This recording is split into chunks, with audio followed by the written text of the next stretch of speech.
Hello hi viewers, welcome to ఆస్ talks. నా పేరు సుధీర్ సండ్రా. నేను ఒక సైకాలజిస్ట్ అండ్ మోటివేషన్ స్పీకర్గా పనిచేస్తున్నాను. ఈరోజు మనం మాట్లాడుకోబోయే అంశం పర్పస్. అంటే మన లైఫ్కి ఒక పర్పస్ ఉండే విధంగా మనం డిజైన్ చేసుకుంటే అప్పుడు దానికి ఒక మీనింగ్, లేకుంటే మనకి ఒక హ్యాపీనెస్ అనేది వస్తుంది. సార్, పర్పస్తో హ్యాపీనెస్ వస్తుందా? నిజమండి. చాలామందికి తెలియని విషయం ఏంటంటే అందరు లైఫ్ని గడుపుతూ ఉంటారు, కానీ కొందరి పేర్లు మాత్రం ఎందుకు అలా ఉంటాయి? Because they have new their purpose. ఈ రోజు నుంచి మనం ఏం చేయాలంటే దానికి నేను ఒక చిన్న విషయం చెప్తానండి. అమెరికాలో ఒక పర్సన్ ఉండేవాళ్ళు, ఇద్దరు ఫ్రెండ్స్, చాలా మంచి friends, gym and Dave Anderson. ఇద్దరు ఉండేవాళ్ళు. ఎంత బెస్ట్ ఫ్రెండ్స్ అంటే చిన్నప్పటి నుంచి వాళ్ళ స్నేహం అలాగే ఉంది. ఈరోజు విభిన్న పొజిషన్స్లో ఉన్నా కూడా వాళ్ళిద్దరు చాలా చక్కగా చేసుకుంటూ వస్తున్నారు. కానీ వాళ్ళిద్దరిలో ఉండే వ్యత్యాసం ఏంటంటే, మీరు మామూలుగా రైల్వే ట్రాక్స్ దగ్గర ఎప్పుడైనా చూసారనుకోండి, కొంతమంది పనులు చేస్తూ ఉంటారు. ఎలా అంటే ఆ కంకర రాళ్ళు తీయడం కానీ, లైన్ రిపేర్స్ ఇవన్నీ చేయడం కానీ అవన్నీ చేస్తూ ఉంటారు. అక్కడ మీరు మెకానిక్స్ చూస్తారు, వాళ్ళ సూపర్వైజర్స్ అందరు నిలబడుకుంటారు. అక్కడ ఉండే ఒక సూపర్వైజర్ పేరు జిమ్. అతని కింద చాలామంది, మనం ట్రైన్లో వెళ్తున్నప్పుడు సైడ్లో చూస్తుంటాం, అందరు నిలబడుకొని ఉంటారు. సో ఇక్కడ కూడా అలా పర్సన్స్ చాలామంది ఉన్నప్పుడు వాళ్ళ సూపర్వైజర్ వచ్చి జిమ్. అక్కడ ఒకరోజు ఒక ఇన్సిడెంట్ జరిగింది, దాదాపుగా కొన్ని సంవత్సరాల క్రితం. ఒక ట్రైన్ వచ్చి అప్పుడే ఆగింది. అదేంటంటే ప్రైవేట్ ట్రైన్. ఆ ప్రైవేట్ ట్రైన్ అంటే మామూలుగా మన జనరల్ ట్రైన్స్ చూస్తుంటాం, ఏంటి ఒక ఇంజిన్ బోగీస్ అన్నీ ఉంటాయి. కానీ యూఎస్లో ప్రైవేట్ ట్రైన్స్ ఎలా ఉంటాయంటే ఒకే ఒక ఇంజిన్ ఉంటుంది, ఇంకొక కోచ్ మాత్రం ఉంటుంది. ఆ ఒక్క కోచ్లో ఎవరు వస్తారంటే ఆ వచ్చిన పర్సన్ మొత్తం అమెరికన్ రైల్వేస్ మొత్తానికి చీఫ్. అతని పేరు డేవ్ ఆండర్సన్. నేరుగా వీళ్ళు పనులు చేసుకుంటున్నారో ఆ ట్రైన్ వచ్చి అక్కడ ఆగింది.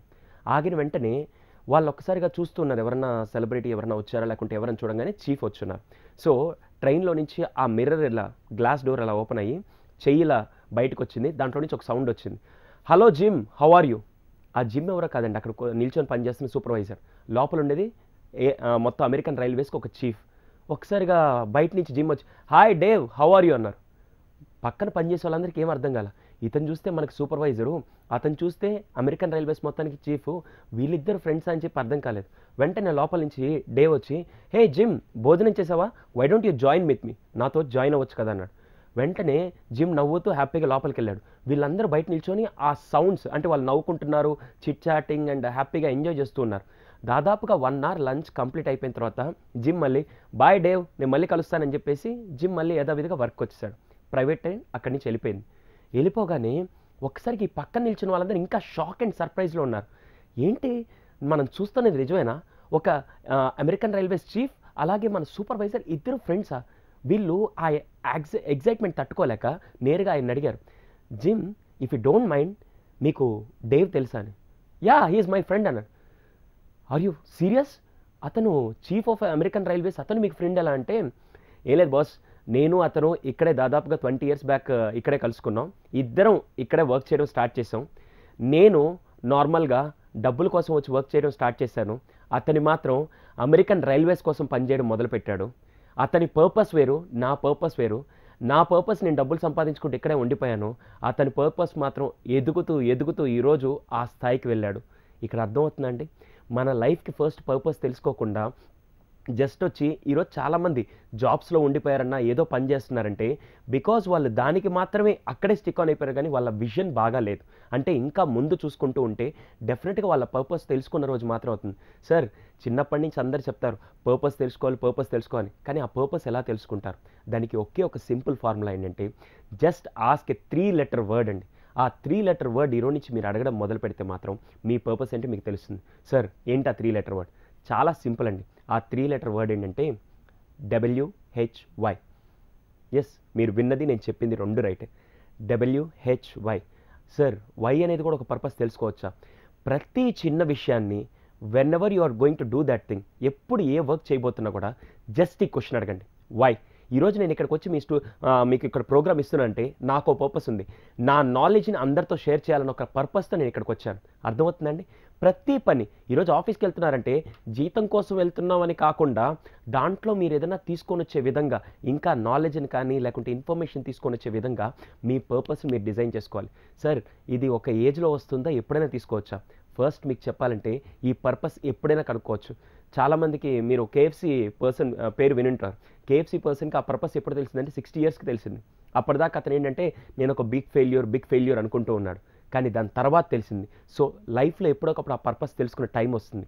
కానీ ఈ రోజు నుంచి మీరు చేయాల్సిందంటే ఆ పర్పస్ని తెలుసుకోవాలంటే పిల్లల దగ్గర నుంచి మీరు ఫస్ట్ అరే ఎందుకు చదవాలి, ఇన్స్టెడ్ ఆఫ్ సేయింగ్ మీరు చదివితే ర్యాంకులు బాగా వస్తాయి, చదివితే మీకు మార్కులు బాగా వచ్చి మీరు భవిష్యత్తులో బాగుంటారు, ఇలా చెప్పకుండా అతను డిసైడ్ చేసుకోమనండి. అసలు ఈ ఫీల్డ్లోకి వెళ్తే నేను ఎలా ఉంటాను, ఆ ఫీల్డ్లోకి వెళ్తే ఎలా ఉంటాను అని పర్పస్ని ఎప్పుడైతే తీసుకుంటూ ఉంటారో వాళ్ళ లైఫ్ అంతా చాలా డిఫరెంట్గా ఉంటుంది.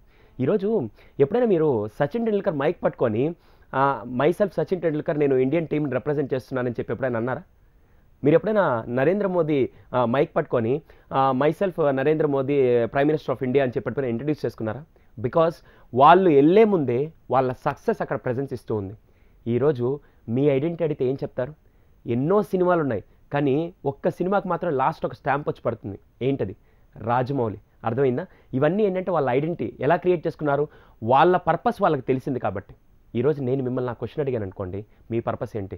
సార్ భలేవల్లే నేను 10th క్లాస్ చదువుతున్నాను, ఇది నా పర్పస్, నేను జాబ్ చేస్తున్నాను, ఇది నా పర్పస్ కాదండి. ఈరోజు నిజంగా ఈ పర్పస్ తెలుసుకుంటే మీకేం జరుగుతుందని నేను చెప్తానండి. అవును, దీనికంటే ముందు నేను ఒక చిన్న ప్రశ్న అడుగుతాను. మనిషి చనిపోయాక ఎక్కడికి వెళ్తాడండి? ఆలోచిస్తున్నారా? Very good. మీరు అనుకుంటారు స్వర్గానికి వెళ్తాడు, నరకానికి వెళ్తాడు, లేకుంటే ఇంకా మాట్లాడితే శ్మశానానికి వెళ్తారు, మార్చిరికి వెళ్తారు అనుకుంటారు. కానీ నేను చెప్తానండి, మనిషి చనిపోయాక ఎక్కడికి వెళ్తారంటే ఎదుటివాడి ఆలోచనలకు వెళ్తాడు. అదేంటి సార్? అవునండి, ఎక్కడో అబ్దుల్ కలాం గారు చచ్చిపోతే కేవలం భారతదేశంలోనే కాకుండా యావత్ ప్రపంచం ఆయన కోసం కన్నీరు గార్చారు. ఆలోచించండి ఒక్కసారి. అంటే ఏంటి? ఆయన లైఫ్ యొక్క పర్పస్ని ఫిల్ చేశారు కాబట్టి కొన్ని లక్షల కోట్ల హృదయాల్ని గెలుచుకున్నారు. ఎవరైతే నార్మల్గా దెర్ ఆర్ 2 థింగ్స్ అండి, సర్వైవింగ్ అండ్ లివింగ్. సర్వైవింగ్ అంటే డబ్బు సంపాదించుకొని తినడం ఎవడైనా చేస్తారు. ఈరోజు ఆకలి చావులు చాలా జరుగుతున్నాయి, కానీ ఆకలి కోసం మాత్రం చాలామంది ఏదో ఒక విధంగా ఫుడ్ తెచ్చుకుంటారు. ఇది సర్వైవింగ్ అండి. లివింగ్ అంటే ఏంటంటే ఎవరైతే వాళ్ళ పర్పస్ తెలుసుకొని నేను ఈ భూమి మీదకి వచ్చింది, నేను ఇది ఫుల్ఫిల్ చేస్తేనే నా పర్పస్, నా ఐడెంటిటీ వస్తుంది అని తెలుసుకున్న వాళ్ళు మాత్రం ఈరోజు లెజెండ్స్గా ఉండిపోయారు, గ్రేట్ పీపుల్గా ఉండిపోయారు. రేపటి రోజున మీరు చనిపోయిన తర్వాత కూడా బతికుండాలనుకుంటే, అదేంటి సార్ చనిపోయిన తర్వాత బతికుండాలని? చాలామంది అంటారు whether you want live rich or whether you want die rich అని. మీరందరూ అంటారు సార్ నేను లివ్ రిచ్గా ఉండాలి, డై రిచ్ నాకెందుకని. కానీ నేను చెప్తాను, if you want to die rich first live rich.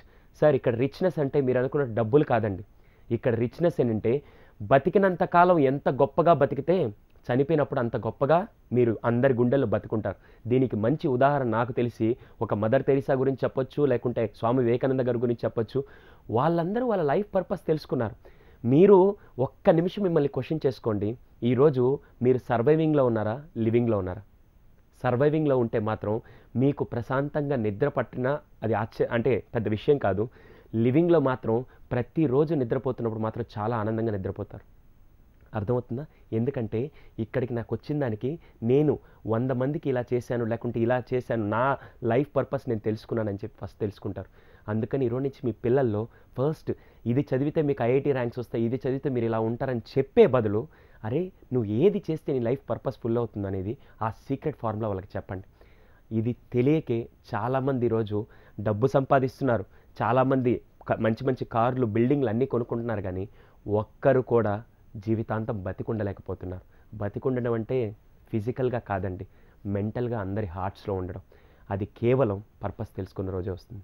Sir ఇవన్నీ చెప్పడం ఈజీయా సార్, ఎలా చేయాలి? దానికి నేను ఒక చిన్న ఫార్ములా చెప్తానండి. ఎలా చేయాలనుకుంటే మాత్రం ఈ రోజు నుంచి చేసే ప్రతి పని, ఈరోజు సచిన్ టెండూల్కర్ దగ్గరికి వెళ్ళి సార్ మీరు ఇన్ని మ్యాచ్లు ఆడుతున్నారు కదా, మీరు ఎప్పుడైనా టైర్డ్గా ఫీల్ అవుతారంటే వెంటనే సచిన్ నవ్వి ఒక మాట అంటాడు, భలే వాళ్ళు, నేను ఎందుకు టైర్డ్ ఫీల్ అవ్వను, నేను ఎందుకంటే ఆడుతూ ఉంటాను కదా, నేను ఖచ్చితంగా టైర్డ్ ఫీల్ అవుతాను. ఎప్పుడు అలసిపోతానంటే ఎప్పుడైతే క్రికెట్ మ్యాచ్ ఆడనో ఆ రోజు అలసిపోతానని చెప్పి అంటాడు.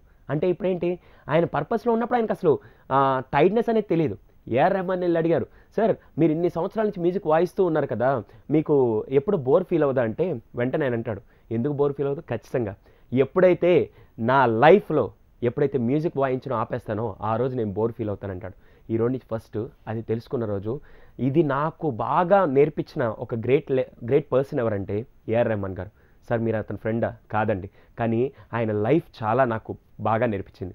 ఆయన ఆస్కార్ అవార్డు గెలుచుకొని నేరుగా ఇండియాకి వచ్చారు. ఇండియా కరెక్ట్గా ఆల్మోస్ట్ 11:30, 12 o'clock ఫ్లైట్ దిగుతున్నారు. ఇంటర్వ్యూ చేయడానికి అందరూ టీవీ రిపోర్టర్స్ అందరూ బయట ఎయిర్పోర్ట్లో నిల్చొని ఉన్నారు. నిల్చొని ఆయన వస్తే ఎప్పుడు ఇంటర్వ్యూ చేద్దామని చెప్పి అందరూ వెయిట్ చేస్తూ ఉన్నారు. వెయిట్ చేస్తూ ఉన్నప్పుడు ఒకసారిగా ఫ్లైట్ 1.5 hour లేట్ అయ్యి అది 1:30 అలా వచ్చింది. బయట వీళ్ళు వెయిట్ చేసి అలిసిపోయినారు. ఈయన కూడా పాపం జర్నీ చేసి వచ్చారు కదా, బాగా అలిసిపోయి ఎయిర్పోర్ట్ నుంచి బయటికి రాగానే అందరు టీవీ రిపోర్టర్స్ అందరూ వచ్చారు. సార్ మీ ఇంటర్వ్యూ కావాలి సార్, ఎందుకంటే ఆస్కార్ గెలుచుకున్నారు, మీ ఇంటర్వ్యూ తీసుకొని మేము టెలికాస్ట్ చేస్తే పీపుల్ అందరూ బాగా ఇన్స్పైర్ అవుతారని సార్ అని చెప్పి అన్నారు. వెంటనే సారీ డోంట్ మైండ్, యాక్చువల్గా నేను చాలా టైర్డ్ అయిపోయాను, ఇఫ్ యూ డోంట్ మైండ్ మీరందరూ మా ఇంటికి రండి, మీ అందరికీ నేను కాఫీ టీ ఆర్ స్నాక్స్ అన్నీ అరేంజ్ చేస్తాను, జస్ట్ వచ్చి అక్కడ రిలాక్స్ అవుతూ కాఫీ తాగుతూ మీరు ఉదయం దాకా ఎంత ఇంటర్వ్యూ చేసినా నేను క్వశ్చన్స్, మీరు ఎన్ని క్వశ్చన్స్ అడిగితే దాన్ని ఆన్సర్ చేస్తాను అన్నాడు. వెంటనే అందరూ ఓకే సార్ వెళ్దాం అని చెప్పి అందరూ వాళ్ళ ఇంటికి వెళ్ళారు. అందరూ వాళ్ళ ఇంటికి వెళ్ళగానే ఈయన టీ స్నాక్స్ అన్నీ ఇచ్చారు. ఇంటర్వ్యూ స్టార్ట్ అయింది. ఫస్ట్ ఇంటర్వ్యూ ఒక క్వశ్చన్ అడిగారు, సార్ ప్రపంచంలో ఆర్టిస్ట్కి ఏదైనా ఉంటే, ఆ అవార్డు ఏదైనా ఉంటే ఒకే ఒకటి, అది వచ్చి ఆస్కార్ అవార్డు, అంతే కదా. ఇప్పుడు మామూలుగా మనకి పద్మశ్రీ పద్మ విభూషణ్ ఇలా ఉంటుంది, అలా ఆస్కార్ అవార్డు ఒక యాక్టర్ కానీ ఆర్టిస్ట్ కానీ ఇచ్చే అవార్డు.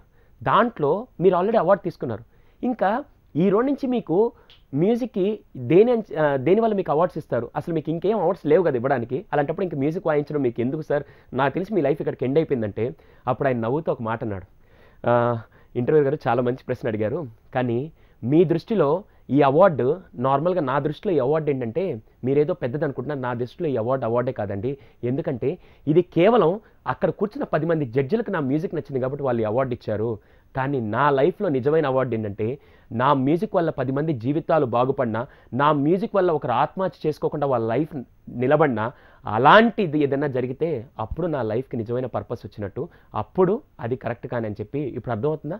అతని పర్పస్ చాలా క్లియర్గా ఉంది, అందుకే అవార్డ్స్ కోసం కాకుండా పర్పస్ కోసం పనిచేస్తున్నారు. ఈ రోజు నుంచి ఫస్ట్ అది తెలుసుకోవాలంటే ఏ పని చేస్తున్నా జస్ట్ వై అనే క్వశ్చన్ అడగండి. దెన్ మీకు ఏ పనిలో అలసట లేకుండా ఉంటుందో, ఏ పని చేస్తుంటే మీకు ఇంకా చెయ్యాలని జీవితం మీద ఆశ కలుగుతూ ఇంకా ఎన్నో సాధించాలని తపన పెరుగుతుందో అది మీ పర్పస్ అండి. So I wish you all the best. Just apply this purpose technique, then definitely మీరు చనిపోయినా కూడా అందరి మనసుల్లో అందరి గుండెల్లో ఎప్పుడు అలాగే బతుకుంటారండి. Thank you for watching. Thank you.